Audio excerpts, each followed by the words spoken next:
지난 7월 29일 김승규 법무장관이 취임했다.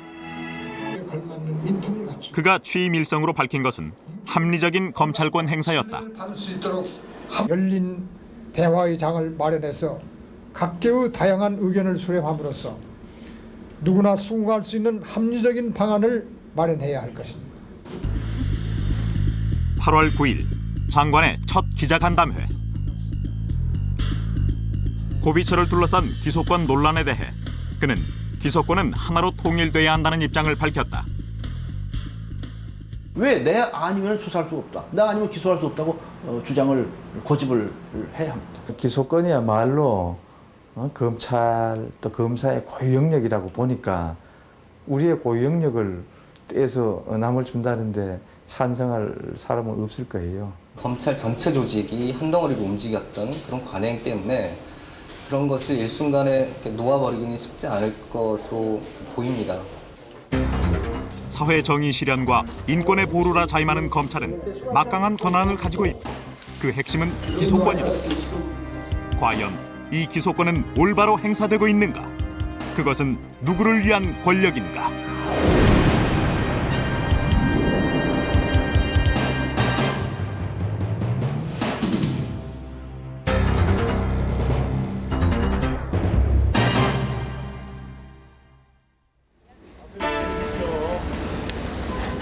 지난해 10월 성역은 없다. 부패의 고리를 끊겠다며 대선자금 수사를 진행한 검찰. 여야를 가리지 않는 수사를 감행. 검찰 수사는 과감히 권력의 핵심으로 치달았다. 국민의 송구스럽다며 말문을 연 노무현 대통령이 검찰에서 수사상 필요하다라고 판단해서 조사하겠다고 하면 와서 조사받을 수 있도록 그렇게 하겠습니다. 제가 이 모든 책임을 짊어지고 감옥에 가겠습니다.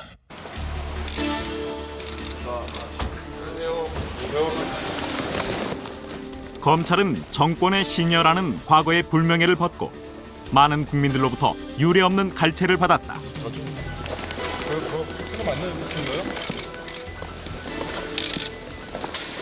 국민들도 아마 지난 대선자금 수사 때는 송장, 안장 샀고 그래까지 했으면 검찰을 신뢰해 준 거 아닙니까? 우리 한나라당 입장으로서는 불만이지만은 검찰을 국민들이 신뢰해 준 거 아닙니까? 아니 네티즌들이나 뭐 한나라당 두들겨 잡을 때 검찰청사 앞에 가서 지지 데모도 하고 그래 해줬으면 그 얼마나 신뢰해 준 겁니까? 상당한 부분 독립됐지만 여러 가지로 제도적인 측면에서나 또 인간적인 측면에 있어서 과연 만족할 만한 수준이라고 할 수 있을까? 그래서 일각에서 대선자금 수사에 관해서도 박수를 보내면서 동시에 또 한쪽에서는 의구심을 갖는 이런 양면적인 현상이 일어나고 있는 것이 아닌가 그렇게 봅니다. 과연 검찰에 대한 국민의 요구는 무엇인가? 한국 사회를 말한다 해서는 성인 남녀 700명과 법학자 100여 명을 대상으로 검찰 개혁에 대해 여론조사를 실시했다. 무슨 분야이십니까? 그러시면 만으로 20세 이상 되셨습니까? 검찰의 제도 개혁이 필요한가? 일반 시민들의 83.7%가 개혁이 필요하다고 대답했고 전문가 조사에서는 97%까지 그 수치가 올라갔다.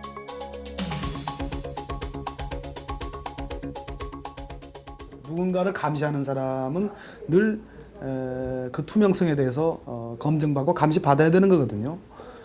그런 관점에서 언제나 그 경계를 늦추지 않아야 되는 겁니다. 정치 검찰화 될 가능성이 전혀 없다고 말할 수 없는 거죠. 검찰이란 무엇인가? 국가형벌권의 집행 과정에서 범죄를 수사, 증거를 수집하여 재판부에 회부하는 준사법기관이다. 따라서 검찰권은 국민의 기본권과 직접적으로 관련됐다. 검찰의 권한이 얼마나 막강한지 경험했다는 김모 씨. 정당하게 조사를 해주는 게 아니고 자기네들의 어떤 죄를 뒤바꿔치기 하려고 저를 이제 억압적으로 다 수사를 하는 거죠. 짜맞추어 놓고. 검사는 범죄에 혐의가 있다고 보일 때 수사에 착수하거나 수사를 지휘할 수 있다. 긴급 체포라는 그 명목하에 체포가 돼서 그 수갑을 찬 것도 참 굴욕스럽고 치욕스러운데 거기에 포승줄까지 묶여가지고 그거 경험해보지 않은 사람 모릅니다. 그 굴욕감은. 검사가 긴급을 요한다고 판단하면 영장을 제시하지 않고 긴급 체포를 할 수 있다.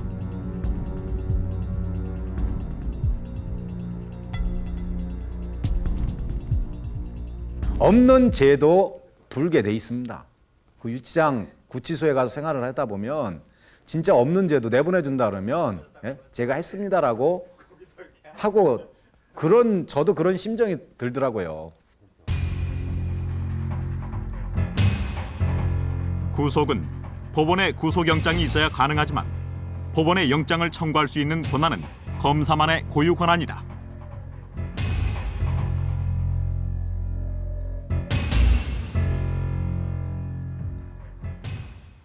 조서를 이제 직인을 찍을 때 이제 읽어보게 하는데 읽어보니까는 전혀 내가 이야기한 그런 내용이 아니에요. 검사가 작성한 피의자 신문 조서는 법원에서 증거로서 인정된다.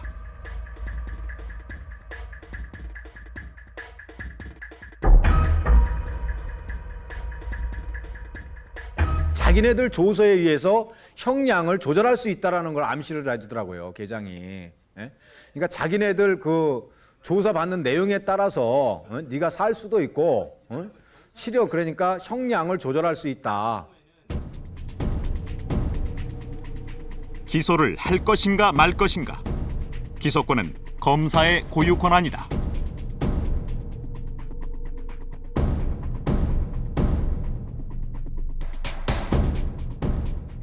검사가 공수사실 하는 부분을 그 말을 신빙성을 갖고 인정을 하려고 하지 피의자가 아무리 변명을 한들 아무리 내가 아니라고 한들 그것을 법원에서 받아들여주지 않는다는 거죠. 기소가 되어 법정에 서게 되면 무죄로 판명될 때까지는 인신의 자유가 검사에 의해 크게 좌우된다. 수사 착수, 수사, 그리고 기소되어 법정에서 형을 받기까지 국가 형벌권의 과정을 관할하고 있는 사람이 바로 대한민국의 검사다.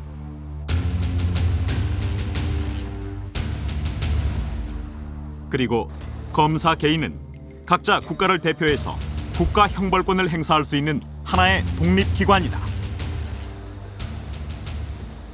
형사 절차에 있어서의 막강한 근원만 놓고 이야기하더라도 여러 가지로 이야기할 수 있겠습니다만 크게 수사, 그다음에 공소, 그다음에 재판, 형집행 절차 단계까지 4단계로 나누어 볼 때 각 분야에 있어서 우리나라 검찰이 관여하고 있습니다. 그중에서도 가장 핵심인 부분이 수사와 공소 단계에 있어서의 기소권을 행사하는 이 권한이라고 생각합니다. 기소란 개인을 재판에 회부하는 행위로 우리나라에서는 검사가 기소권을 독점하고 있으며 기소를 할 것인가 말 것인가 역시 검사의 재량에 맡긴다는 기소 독점주의와 편의주의를 채택하고 있다. 세계 주요 국가의 검찰과 비교해 볼 때 우리나라 검찰은 기소를 독점하고 재량을 행사할 수 있으며 수사권, 수사 지휘권을 모두 갖고 있다. 만약에 여러 기관에서 기소를 제각기 하겠다 그러고 또 같은 사안에 대해서 한 기관에서는 이거는 죄가 안 된다 하고 얘기를 하는데 다른 기관에서 죄가 되니까 재판에 회부해야 되겠다 하게 되면은 혼란이 오게 되죠. 이런 경우에 결국에는 국민들에게 피해가 돌아가게 됩니다. 지난 2001년 옥천 경찰서장이었던 박용훈 씨가 서장실에서 긴급 체포되었다. 혐의는 뇌물죄. 야, 그만해서. 현직 경찰서장이 뇌물을 받았다는 혐의로 구속 기소되었다는 사실은 사회적으로 큰 파장을 일으켰다. 박용훈 씨는 2년 8개월간의 기나긴 법정 공방 끝에 대법원에서 무죄로 판명되었다. 배를 타고 가는데 그러나 박용훈 씨는 무죄로 판명되었을 때 기쁨보다 공권력의 횡포에 대한 분노가 더 컸다고 한다. 제시하는 것뿐이에요.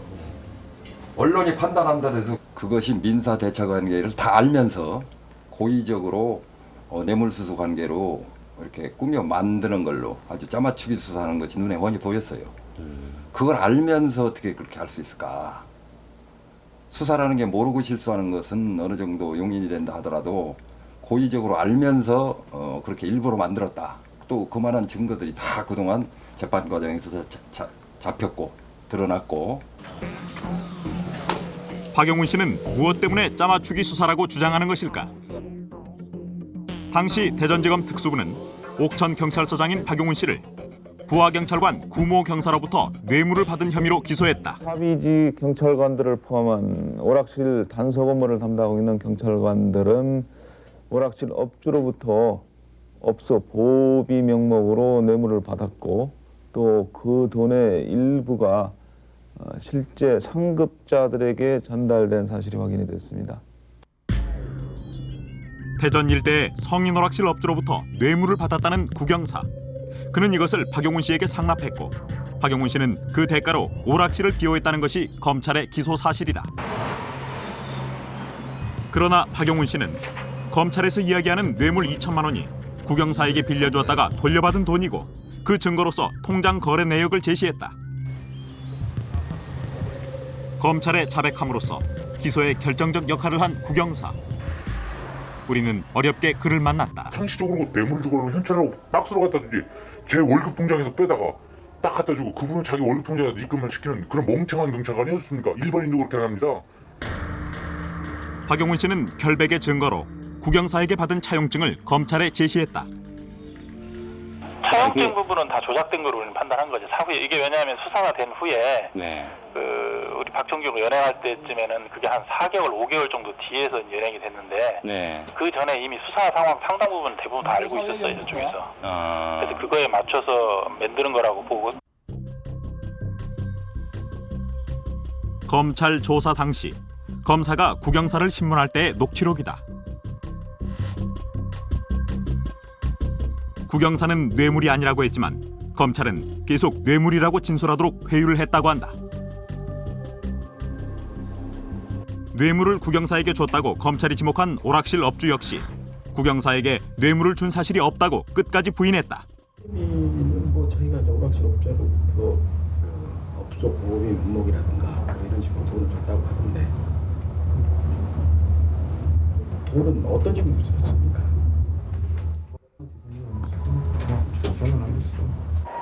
어느 놈인가 한 놈은 저한테 돈 줬다는 놈이 있을 거 아니에요. 근데 업주들이 저걸 보면은 돈 줬다는 거 하나도 안 나와요. 돈을 저한테 1,000만 원씩 줄 사람이 어떻게 있습니까? 제가 그때 청사경비에 있을 때인데 현직에 있을 때 아니고 제가 무슨 1,000만 원을 받습니까? 그 사람이 짱구냐고 저한테 1,000만 원씩 주게. 구경사와 오락실 업주와의 대질 신문 조서다. 뇌물은커녕 서로 알지도 못하는 사이라는 오락실 업주의 말이 기록돼 있다.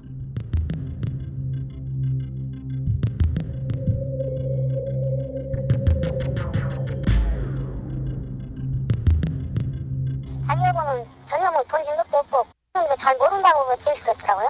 공판 과정에서 똑같습니다. 재판 과정 2번 나왔었죠. 그게 전부 나와서 그랬었어요. 결국은 돈을 준 사람이 없는 뇌물 사건. 검찰은 과연 구경사가 누구에게 돈을 받았다는 말일까? 자기도 인정하잖아요. 제가 돈 안 받은 거에 대해서. 네가 돈 받은 게 아니라 전달해준 참고 역할이다. 나도 돈 안 받은 거 안다. 너 집행유예를 빼주겠다는 것도 저하고. 우리는 같은 배를 탔다고도 하잖아요. 같은 배는 무슨 검사가 나한테 그런 말을 왜 해요. 저는 회유하는 거예요. 2003년 10월 23일 대법원은 박용훈 총경에 대해 다음과 같이 무죄 취지의 파기환송을 결정한다. 범죄 수사 경험이 많은 경찰관이 오히려 그것을 통장으로 송금하여 흔적을 만들어낸다는 것은 경험칙에 어긋나며 오락실 단속 업무와 무관하게 된 구에게 매월 1,000만 원씩 뇌물로 지급하였다는 것은 납득하기 어렵고 2천만 원은 구가 박용훈으로부터 빌렸던 것이고 위 차용금을 변제하기 위해 1,600만 원 등을 박용훈에게 교부했다는 진술이 신빙성이 있어 보인다. 결국 피고인들에 대한 원심 판결은 전부 파기되어야 할 것이다. 대법원에서는 어떻게 뇌물을 주는데 통장으로 송금을 하고 또 자기 압수표로 받아서 이를 자기 통장에 그대로 입금시켜갖고 그 나중에 추적이 가능하도록 이렇게 했겠느냐 하는 것에서 중대한 문제가 있다고 보고 파기를 한 것입니다.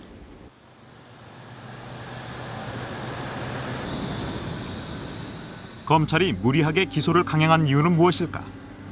혐의자들은 2000년 대전에서 있었던 한 사건을 지목한다.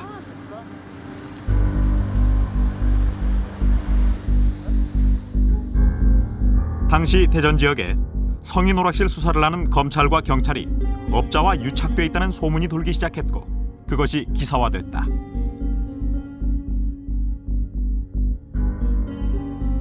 오락실 입장에서 봤을 때, 조폭 입장에서 봤을 때 경찰보다 더 무서운 건 검찰이다. 그럼 경찰에 만약에 10원을 줬다 하면은 검찰에는 20원, 100원을 줬을 거다. 그런 얘기들이 그때 많았어요. 근데 이제 결국은 경찰 쪽에 이제 포커스가 맞춰지고 검찰은 이제 그 희생양이라고는 할 수는 없겠지만 그 직원 한 명 같이 기소하는 걸로 마무리가 됐죠.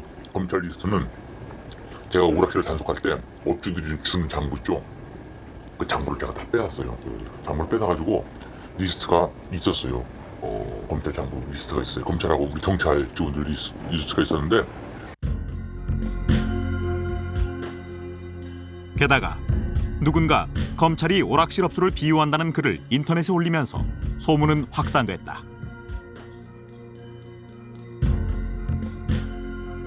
검사도 있었어요. 검사도 제가 이니셜로 썼어요. 검사는 저도 확실히 모르는데 이런 정보가 있다는 걸 이니셜로 썼어요. 관련 그러니까 검사에 대한 뭐 어떤 여러 가지 풍문들 그리고 검찰 직원들도 뭐 그 자유롭지 못하다 그런 얘기들이 많이 있었죠. 대전 지역 오락실 관련 공무원들은 긴장했다. 검찰과 경찰 모두가 관련 의혹을 받고 있는 오락실 비리 사건을 검찰은 어떻게 처리할 것인가? 수사 결과에 이목이 집중됐다. 일개 경사 하나 구속시켰다가 하면 검찰 창피하잖아요. 특수부에서 더군다나 대전지검 특수부에서 창피하니까 최하 총경을 구속시켜야 되니까 한둘은 그러니까 당연히 틀을 맞춰놓고서 우리는 다른 사람 다치게 하지 않고 박용훈이 하나만 하면 된다. 그렇게 해가지고 하더라고요.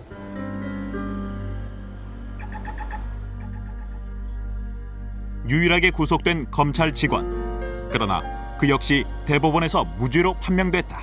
시도하려면 그냥 억지로 앞으로 짜맞았더라고요. 이 오락실을 제대로 수사했으면 여러 저희 직원들은 상당히 고위직까지 좀 관련이 있는 것으로 알고 있어요. 실제 오락실 것이 우리 관련된 직원을 구속했으면 문제 굉장히 복잡했을 거예요. 저를 갖다 내놓으니까 오락실 문제는 더 이상 말이 안 나왔지 않습니까? 사실 총경이 3명이에요. 네. 총경 3명에다가 경찰관 하직 2명에다가 검찰 계단까지 해서 그러니까 모양새가 얼마나 좋습니까? 박용훈 씨와 검찰 직원은 모두 무죄 판결을 받았다. 두 사람의 무죄 판결은 과연 검찰이 무엇 때문에 기소한 것인지 의혹을 낳았다. 그때 당시 취재했던 기자 입장으로 봤을 때 그 수사는 한마디로 말해서 실패한 수사예요. 실패한 수사라고. 검찰 내부에서도 아마 그렇게밖에 얘기를 못할 겁니다. 시인을 할 거예요. 실패한 수사가 된 이유는 증거를 확보하지 못했고 진술에만 의존을 해서 무리하게 기소를 했고 그런 것인데 근데 왜 그럼 그 검사는 수사 검사는 과연 그 공소유지에 대한 그 확고한 자신감을 가졌겠느냐? 그래서 그 수사 검사는 그렇게 확신을 했는지 모르겠습니다만 바깥에서 봤을 때는 다들 우려를 했거든요. 공소유지에 대해서. 특히 수사권을 독점하고 있는 검찰권 또 그것을 제어할 수 없는 제도적 허점 이런 것이 문제입니다. 2년 8개월 만에 무죄를 선고받은 박용훈 씨. 그는 개인의 자유와 인신을 구속할 수 있는 검찰의 기소권이 명백한 증거와 관계없이 행사되는 것이 현재 검찰권의 제도적 허점이라고 말한다. 검사만이 기소를 할 수 있게 돼 있습니다. 다른 사람은 전혀 기소에 관여할 수 없게 돼 있습니다. 그런데 그 검사 한 사람이 잘못된 생각을 가진다고 한다면 얼마나 좀 피해를 보는 사람이 생길 수가 있습니까?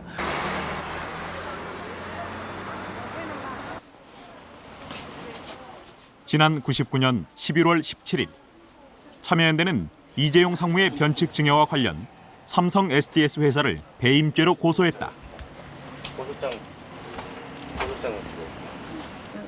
고소 내용은 삼성 SDS가 삼성 이재용 상무에게 신주 인수권부 사채를 실거래가의 8분의 1 정도 가격으로 팔았다는 것이다.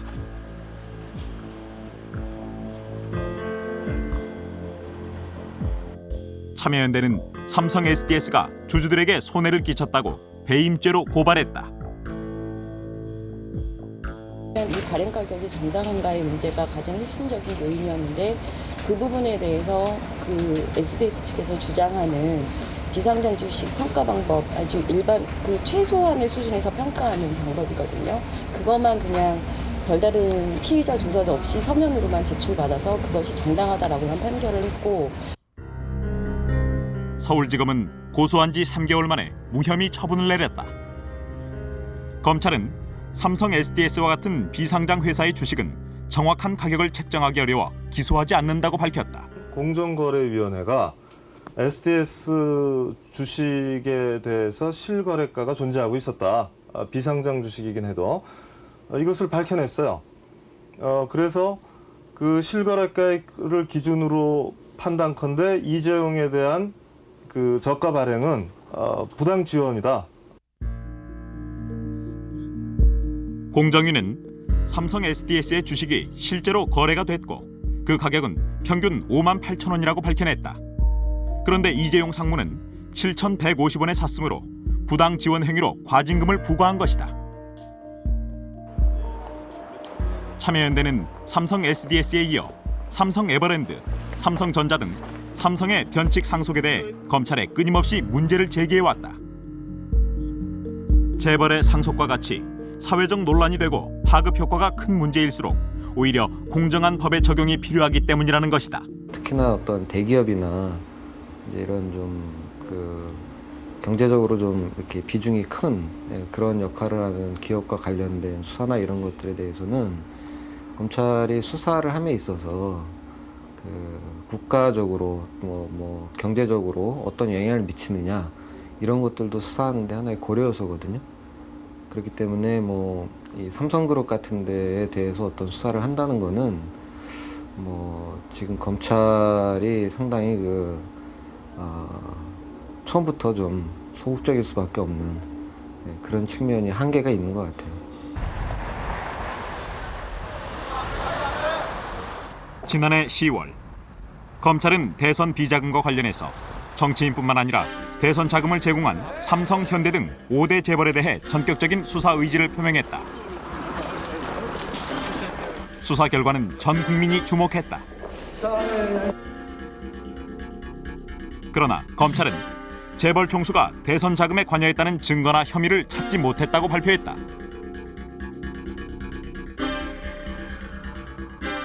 삼성의 이학수 구조조정본부장 등 부회장급들만 기소가 됐을 뿐이었다. 재벌 총수는 기소는 물론 소환조차 되지 않았다. 증거가 없고 혐의가 없다 이렇게 이제 나왔던 겁니다. 그게 이제 과연 이제 사물 논리상 진짜 증거도 없고 혐의가 전혀 밝혀진 게 없어서 그렇게 된 것인지 기소 안 하게 된 것인지 아니면 이것은 일단 먼저 기소하지 않기로 결정을 한 다음에 증거를 빼버린 것인지 그것은 우리가 알 수가 없지 않습니까? 이 수사라고 하는 것이 객관적인 증거가 필요하거든요. 실제로는 재벌 총수가 알았다고 막 심증이 가지만은 그 실제로 이제 그 돈을 전달하고 있는 사람이 나선에서 했습니다 말이야. 하고 우겨버리면은 두들겨 팰 수도 없는 것이고 거기서 끝나는 경우가 들어 있습니다. 검찰의 수사 결과에 대해 당시 어려운 경제 상황을 고려한 정치적인 판단이요 배려였다는 의견들도 있다.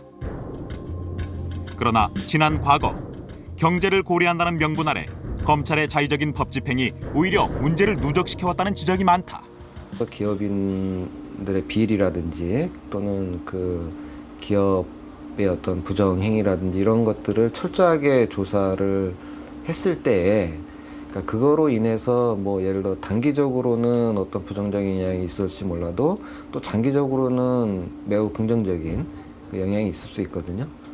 뭐 경제에 악영향을 준다라는 식의 어떤 도식적인 그런 논리를 가지고 접근을 하게 됐을 때에는 결국은 뭐 힘 있는 자에 대해서는 이 법 적용이 고르지 못하다 이런 어떤 그 나쁜 어떤 그 국민들에게 그 나쁜 법 감정이랄까 이런 것들을 이제 야기시키게 되고 법치주의도 이제 훼손하는 그런 저희가 높다고 생각이 됩니다. 지난 8월 20일 대검찰청 검찰의 법집행 공정성에 항의하는 시위가 있었다. 모든 그 기소권이 한정되다 보니까 이렇게 억울하게 검사가 아니면 기소를 할 수가 없지 않습니까? 검사의 한 걸 갖다 판단하고 할 그런 제도가 장치나 그런데 아무것도 없습니다 지금. 검찰이 불기소 처분을 할 경우 법원의 판단을 요구할 수 있는 재정 신청 제도가 있다. 그러나 재정 신청은 공무원의 직권남용, 불법 체포 감금, 폭행 가혹행위라는 3개 항목의 사건에만 신청할 수 있다. 1988년 민청년 의장이었던 김근태 씨가 이근한 경감을 상대로 낸 재정 신청이 법원에 의해서 받아들여졌다. 이는 김근태 씨의 고발에 대해 검찰이 이근한 경감을 기소하지 않은 것은 잘못된 판단이라고 법원이 인정한 것이다. 이례적인 일이었다. 이런 결정을 한 재판부는 아마 용기와 결단이 필요했다고 저는 추측합니다. 이제 뒤늦게 사법적 사실로 인정되기 시작한 것이다. 그것에 불과하다. 이런 점을 지적하고자 합니다. 당시 김근태 씨는 자신을 고문한 이근한 경감을 가혹행위로 고소했지만 검찰은 기소를 하지 않았다. 김근태 씨의 재정 신청이 받아들여져 다시 수사가 시작됐고 이근한 경감은 기소됐다. 결국 이근한 경감이 법의 심판을 받게 된 것은 재정 신청이라는 제도 때문이었다. 그때는 뭐 그거 재정 신청하고 고소 고발하고 막 재정 신청하고 그러는 거를 오히려 이해 못할 저 뻔한 건데 괜히 무력감만 느껴질 텐데 저걸 해서 참 가슴 아프다. 주변 사람들이 오히려 그렇게 생각할 정도였어요. 법률가들이.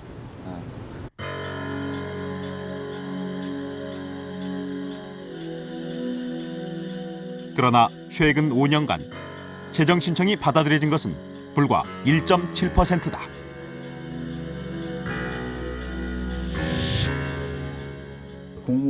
공무원 특히 경찰이나 검찰 수사기관의 그 직권 남용이 있었을 경우 시민으로서는 이걸 호소할 때가 마땅치 않다. 실제 호소한다 할지라도 불기소 처분이 이루어지고 나면 이 재정 신청밖에 호소할 데가 없는데 그 재정 신청으로 가는 길이 아주 멀고 험하다는 것이죠.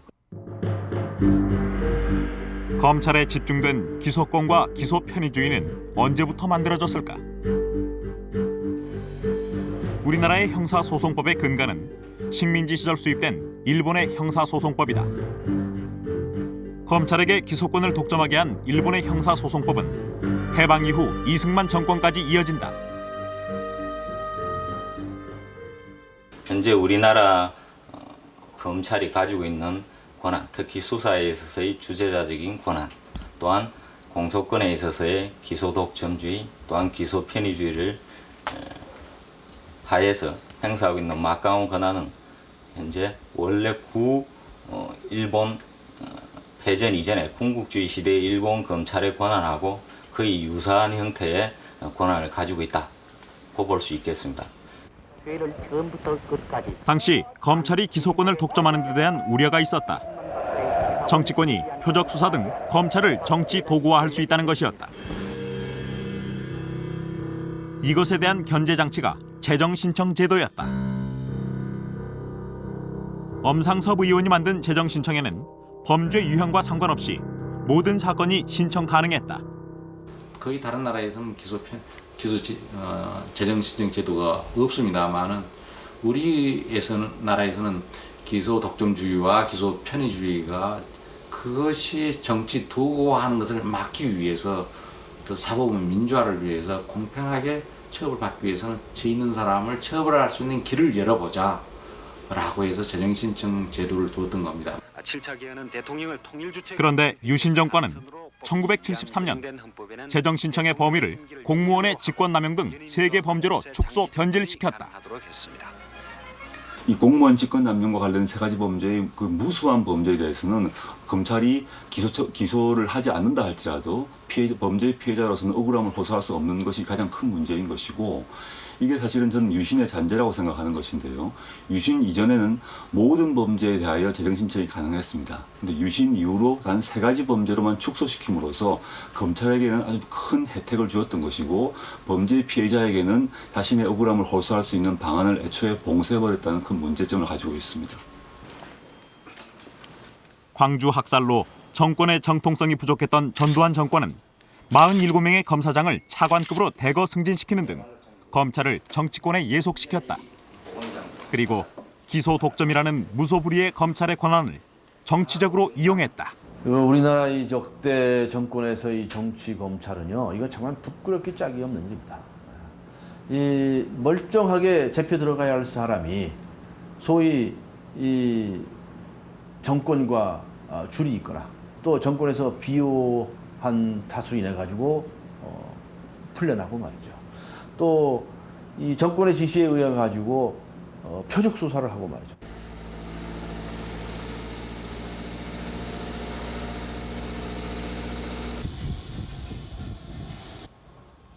전 서원대 총장 김정기 교수.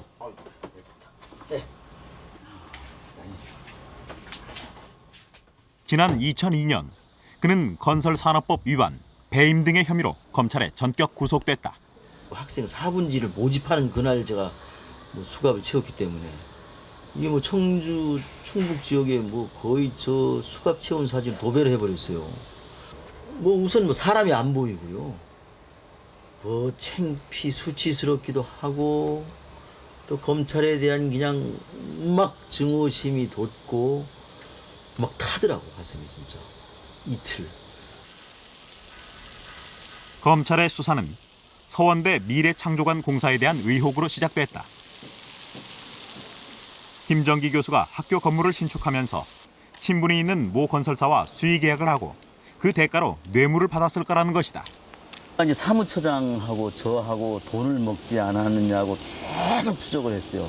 그래서 13명 건축관계 13명인가 14명은 계속 불러가지고 잠 안 재우고 갑자기 밤에 데리고 가서 이틀씩 안 돌려보내니까 집에서는 경찰에 행방불명도 신고도 하고 심한 친구는 정신병원까지 갔었어요.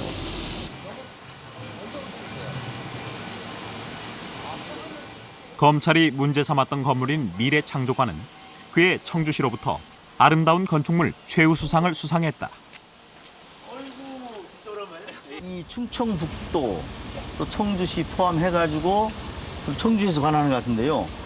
그 해에 가장 잘된 건물, 또 값싸고 튼튼하고 아름답고 하는 걸 종합적으로 해서 이제 청주시장이 주는데 그 해에 이 지들이 아름다운 건축물 상을 받았어요.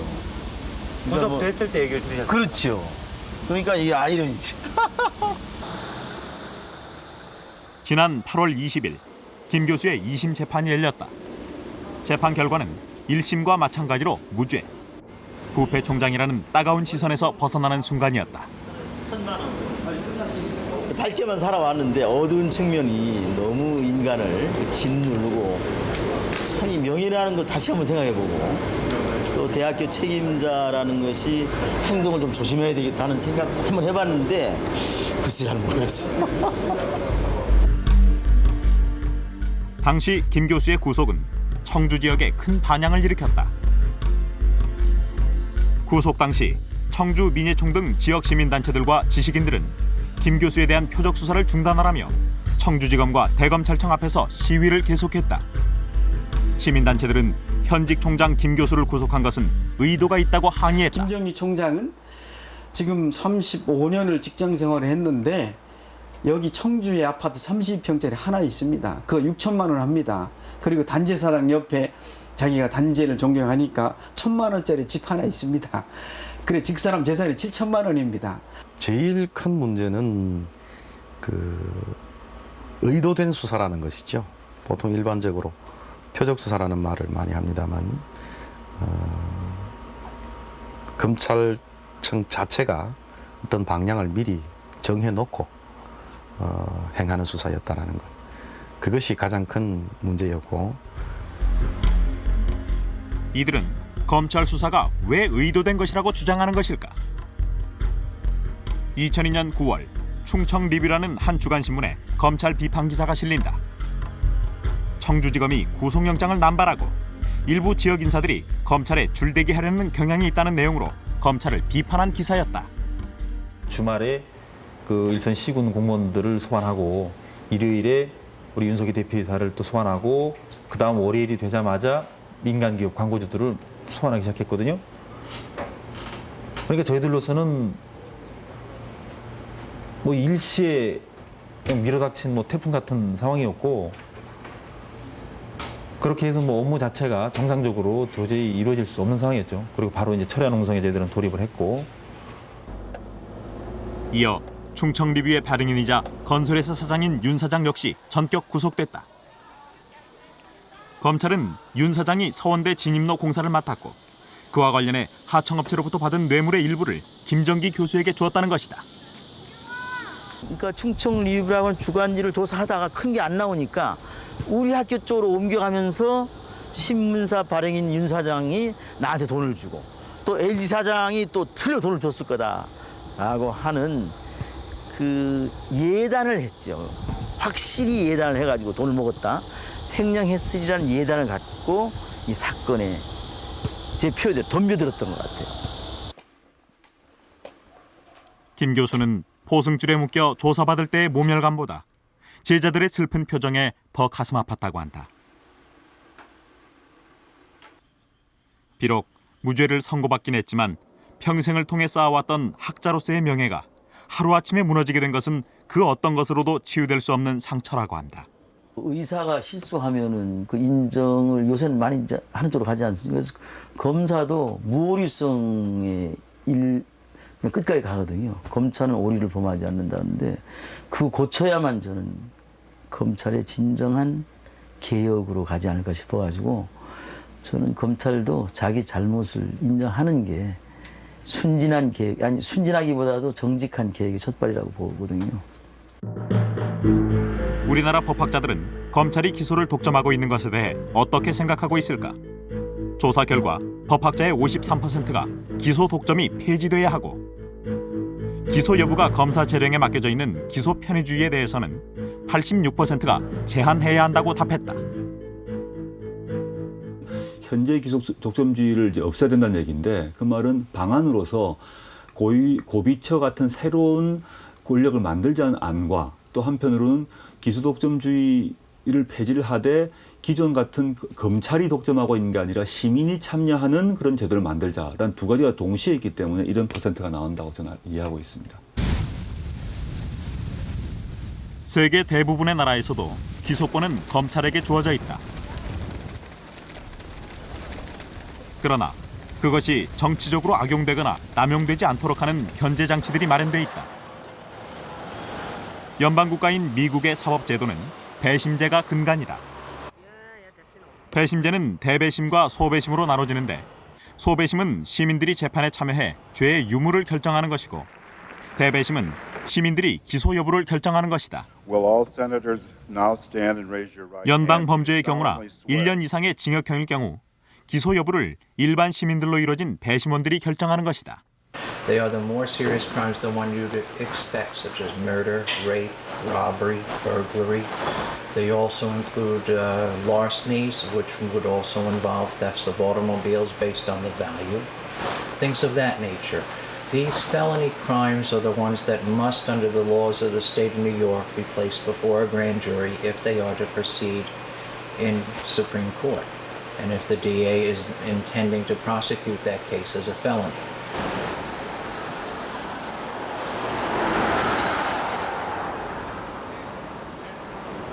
중죄의 경우 피의자가 대배심에서 재판받을 권리를 포기하지 않는 한 반드시 대배심에 회부되어야 한다. 23명의 배심원들 중 12명의 동의를 얻어야 기소가 결정된다. 시민으로 이루어진 배심원들은 피의자나 증인을 소환하여 이야기를 들을 수 있고 판단의 기준은 철저한 증거 그리고 정당한 이유 두 가지로 규정돼 있다. 배심원은 선거권을 가진 사람 중에서 무작위로 선출되고 한 달 동안 여러 사건의 결정을 하게 된다. 그냥 평범한 옆집에서는 아줌마 아저씨들이 같이 참여해서 결정을 하고 그리고 재판을 해서라도 이 무죄를 국민이 하고 그래서 철저한 어떻게 보면 이제 사법 참여, 국민 참여 그런 제도를 헌법에 만든 거죠.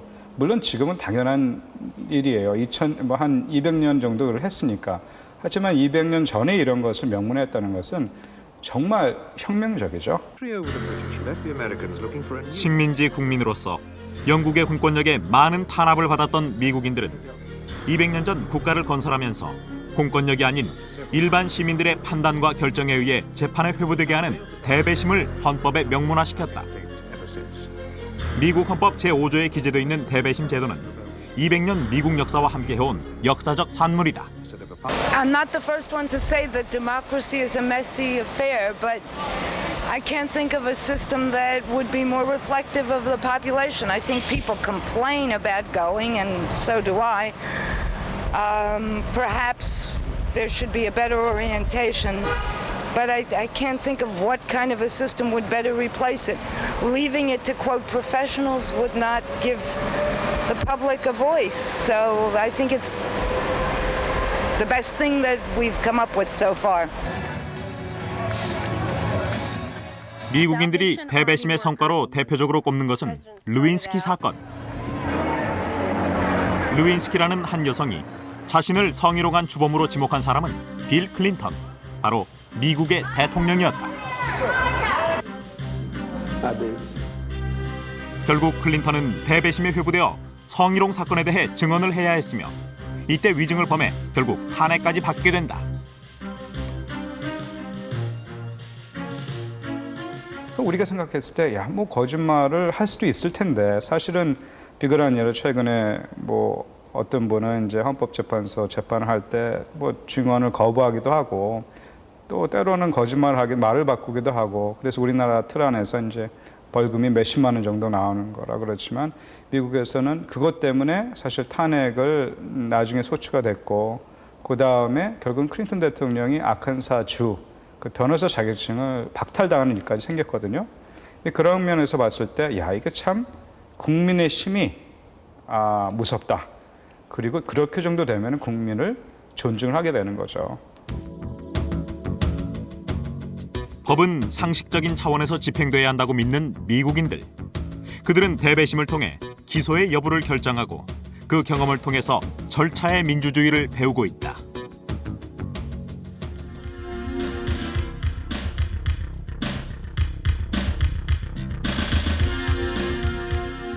우리나라와 같이 대륙법을 채택하고 있는 일본.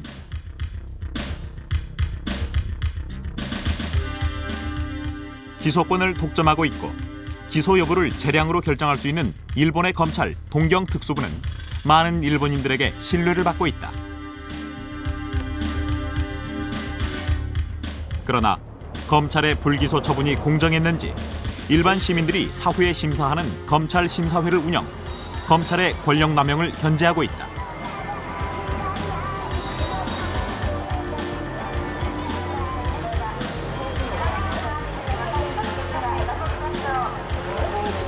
최고재판소를 비롯 총 201개 지부에서 운영되고 있는 검찰 심사회.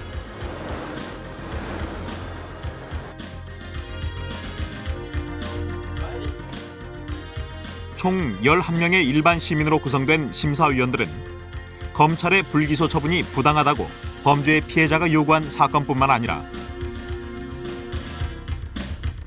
검찰 심사회 위원 자신이 직접 신문의 보도나 주변의 이야기를 통해 불기소 처분이 부당하다고 생각한 사건을 심사할 수도 있다. そして検察審査員は、選挙権を持つ人、選挙人名簿に、搭載されている人の中からくじで選ばれます。資格としてはですから、20歳以上の選挙権を持つ人の中から選ばれるということになります。そして、選ばれますと任期は6ヶ月ということに決まっております。 선거권을 가진 사람 중에서 무작위로 선출된 심사위원들은 불기소 처분 사건에 대해 검찰에서 제출한 수사 기록을 검토한다. 피해자나 증인뿐만 아니라 불기소 처분을 한 담당 검사도 소환해 얘기를 들을 수 있다. 총 11명의 심사위원들 중 8명의 동의를 얻어 불기소 처분이 부당하다고 판결이 나면 검찰에게 다시 수사할 것을 요청한다. 심사회의 요청으로 다시 기소하게 되는 사건은 총 20%. 普通の感覚で、理解できるないとダメだろう。つまり法的には要するに法律の考え方にのっとって検察はこれは起訴だということを要するに言ってるんだろうというふうに思うんですね。でだからそれはだから法律ではそうかもしれないけれどもというところなのかもしれませんので、だからそこは法律的な知識というよりも普通の人の感覚でということだろうと思いますけれどもね。 검찰 심사회가 설립된 것은 1948년. 제2차 세계대전 후 일본을 통치하던 메가더 사령부가 미국식의 배심제를 도입하려고 하자 군국주의 시대 강력한 검찰 조직을 갖고 있던 일본은 거부했다. 결국 협상 끝에 기소 독점을 하는 검찰 제도를 유지하되 검찰의 불기소 처분에 대해 시민들이 심사할 수 있게 하는 검찰 심사회를 만들게 된 것이다.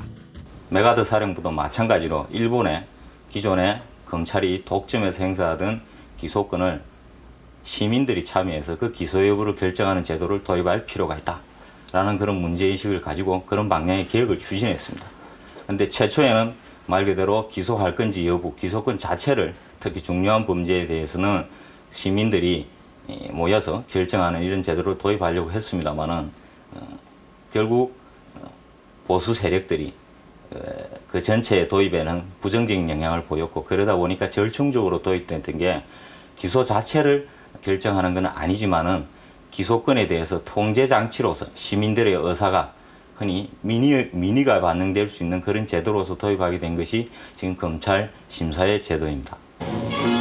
1948년부터 시작되어온 검찰 심사회는 1954년 이른바 조선 의혹 사건에서 그 진가를 발휘한다.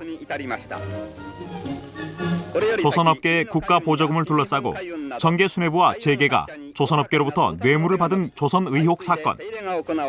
당시 자유당 간사장의 구속 직전까지 진행됐던 검찰 수사는 요시타 수상이 이끌던 내각의 압력에 굴복, 불기소 처리했다. 그러나 검찰 심사회가 불기소 처분이 부당하다고 심사, 결국 기소하도록 만든 것이다.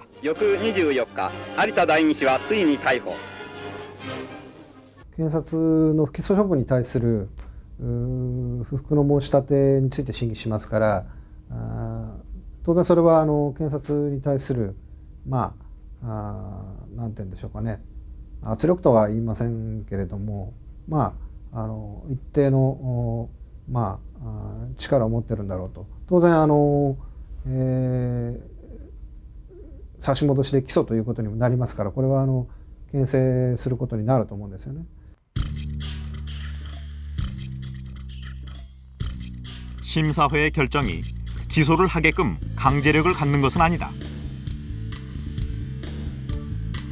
그러나 심사회가 기소하라고 2번 이상 의견이 나올 때는 반드시 기소하는 것으로 법 개정을 준비 중이다.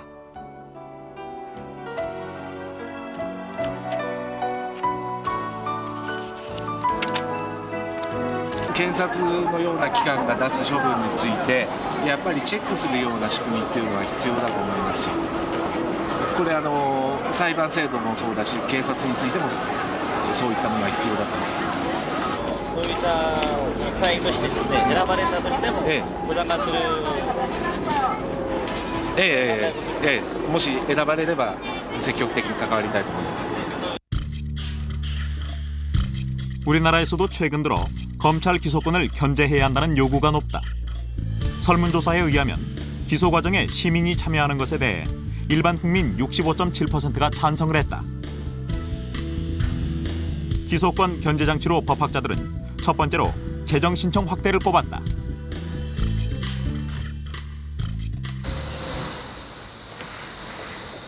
열린 검찰을 표방하고 여러 가지 방안을 모색 중인 검찰은 지난 8월 1일 검찰감찰위원회를 발족했다. 솜방망이 처벌이라고 비난받던 검찰의 감찰 활동을 시민단체와 법조계의 전문가들로 하여금 감시하도록 문을 열겠다는 것이다. 외부 전문가들이 항고 사건을 처리하는 항고심사회. 대전지검에서 시범 실시되는 시민옴부즈만 제도 역시 검찰 개혁의 일환이다. 재정 신청의 범위도 대폭 확장하는 쪽으로 형사소송법도 개정할 그런 계획입니다. 이와 더불어서 우리 검찰이 여러 가지 수사를 하고 또 결정을 하는 데 있어서 기준들이 있습니다. 구속영장을 청구할 것인지 말 것인지 또 구형량은 몇 년으로 할 것인지 이와 같은 내용들이 아직까지는 투명하게 공개되어 있지 않은 상황인데요. 이러한 기준들을 전부 투명하게 만들어서 국민들께 공개해드리는 그와 같은 방안도 저희가 검토를 하고 있습니다. 그 외에도 가족들이 참관한다든가 또 녹음 녹화를 해서 수사 절차를 투명화한다든가 이 모든 것을 저희가 적극적으로 받아들일 준비를 하고 있고요. 그렇다면 우리나라 법학자들은 기소 과정의 시민 참여에 대해 어떻게 생각하고 있을까? 기소권 견제 장치로는 34%가 기소 배심을 꼽았다. 기소 배심제는 재정 신청제도 확대에 이어 두 번째로 높은 지지를 받았다.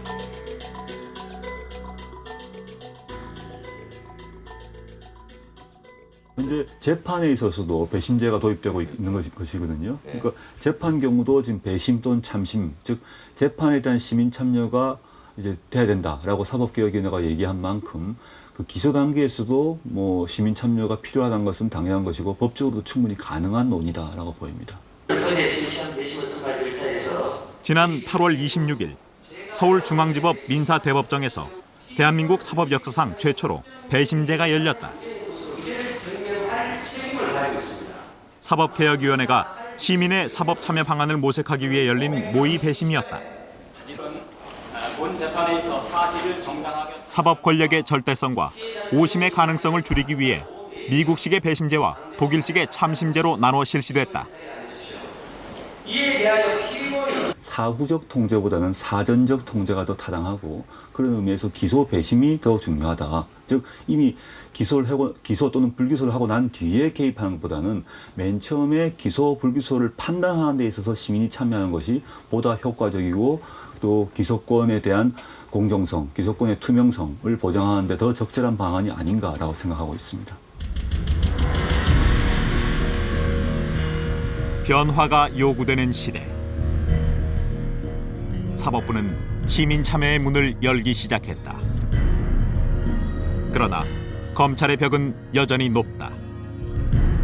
대한민국 검찰은 수사권과 기소권 등 막강한 권한을 가지고 있다.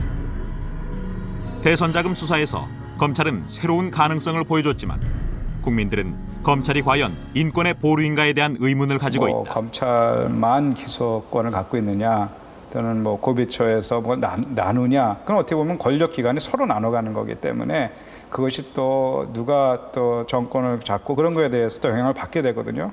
그렇다면 가장 더 근본적인 질문은 그 기소권도 나눠야 되지 않느냐.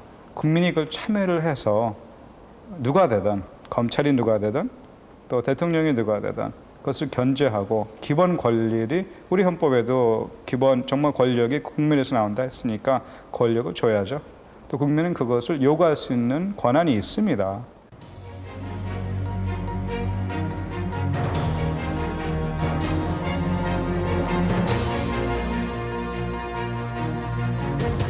모든 권력은 국민으로부터 나온다. 검찰의 권한 역시 국민으로부터 부여받는다. 그러나 검찰의 권한에 대한 문제 제기는 끊이지 않는다. 검찰은 우리 사회 정의를 구현하고 인권의 보루임을 자임하며 막강한 권한을 부여받는다. 그러나 검찰 권한의 핵심인 기소권이 과연 누구를 위한 권한인가에 대한 의문이 제기되고 있다. 기소권을 견제할 수 있는 새로운 제도적 장치가 마련돼야만 검찰은 보다 시민에게 다가갈 수 있을 것이다.